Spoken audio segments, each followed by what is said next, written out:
সকালের ব্যস্ততা শ্যামবাজারের পাঁচ মাথার মোড়ে। কারো অফিস যাওয়ার তাড়া, কারো স্কুল বা কলেজের, বাদ নেই গাড়ি ঘোড়াও হু হু করে ছুটছে গন্তব্যের দিকে।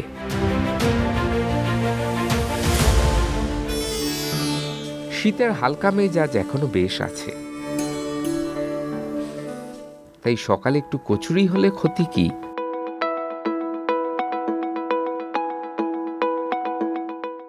তাই এত কথা না ভেবে চট করে ঢু মেরে আসুন বিখ্যাত আদি হরিদাস মোদকের দোকানে।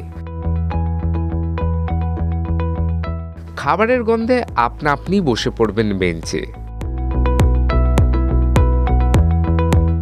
কাঠের বেঞ্চ টেবিলের সামনে দোকানে এক কর্মী এসে জলে ধোয়া কলা পাতা দিয়ে যাবে আপনাকে। কচুরি আর ডালের যে প্রেম তা আপনি না খেলে বুঝতেই পারবেন না। এই দোকানের কচুরি মেলে শুধু সকালে, তারপর লুচি, কচুরিতে কাঁচা বিউলির ডাল আর হিঙের পুর।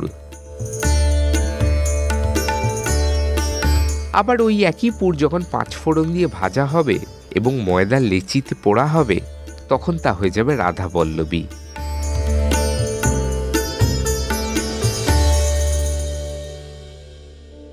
উত্তর কলকাতা বলতেই আমাদের সবার প্রথমে মাথায় আসে শ্যামবাজারে পাঁচ মাথার মোড়ে ঘোড়ায় চড়া নেতাজি মূর্তির কথা। আর শ্যামবাজার মোড়ের ঠিক পাশেই রয়েছে বিখ্যাত আদি হরিদাস মোদকের দোকান। প্রায় ২৫০ বছর আগের এই দোকান প্রতিষ্ঠা করেন হরিদাস মোদক। তারপর থেকে বংশ পরম্পরায় এই দোকানের দায়িত্ব সামলাচ্ছে মোদক পরিবার।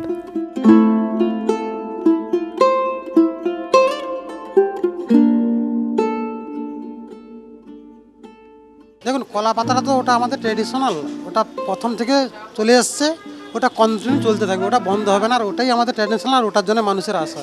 হয়তো আমাদের এখানে এটা করতে গিয়ে অনেক কষ্ট সাপেক্ষ বা কস্টিং, কিন্তু তবুও আমরা ওটাকে চালিয়ে যাবো। 8:30 টু 8:30 কন্টিনিউ মর্নিং টাইমটা থাকে। কচুরি, ছোলার ডাল, এবারে ওইটা শেষ হয়ে গেলে লুচি আর খোসা শুধু আলুর তরকারি। একটা সময় দোকানে এসেছেন শ্রীরামকৃষ্ণ, রানী রাসমণি, গিরিশচন্দ্র ঘোষ, বঙ্কিমচন্দ্র চট্টোপাধ্যায় প্রমুখ। দোকানের দেওয়ালে তাই আজও জ্বলজ্বল করছে মহাপুরুষদের ছবি। হরিদাস মোদকের আকর্ষণ হলো লুচি আর খোসা সমেত আলুর তরকারি। এখানে সমস্ত খাবার পরিবেশন করা হয় কলা পাতায়। কলা পাতায় লুচি আর আলুর তরকারি, যার টানেই উত্তর, মধ্য, দক্ষিণ কলকাতার অধিকাংশ মানুষ ভিড় করেন হরিদাস মোদকে। এছাড়াও সকালে পাবেন কচুরি আর ছোলার ডাল। দোকানের বিভিন্ন মিষ্টিও যথেষ্টই জনপ্রিয়।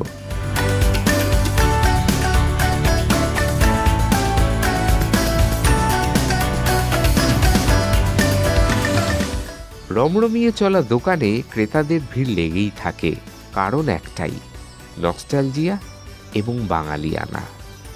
আপনি ধরুন 250 অ্যাবাব, যেহেতু 7th জেনারেশন, একটা গড় অ্যাভারেজ করলে 250 অ্যাবাবই এসে যাবে। বলতে গেলে এখানে তো অনেকে গুণীজনরা এসেছেন, মনীষীরা। তার মধ্যে শ্রেষ্ঠতম যদি বলা যায় মা সারদা এবং রামকৃষ্ণ পরমহংসদেব। রসগোল্লা থাকে, নলমান রসগোল্লা একটা হয়, গুড়ের সিজনে গুড় হয়, আদার্স টাইম ওটা কড়া পাকে রসগোল্লা হয়ে যায়, রাজভোগ। আর বাকি ভাজা মিষ্টির মধ্যে ফেমাস ছানা জিলিপি, ছানা ভাজা, ল্যাংচা, কালোজাম, পান্তুয়া। 250 বছরের ইতিহাস লেগে আছে হরিদাস মোদকের দেওয়ালে দেওয়ালে। শ্যামবাজারের হরেক রকম জিনিসপত্র আর দোকানের ভিড়ে আজও কিন্তু জ্বলজ্বল করছে আদি হরিদাস মোদকের নাম।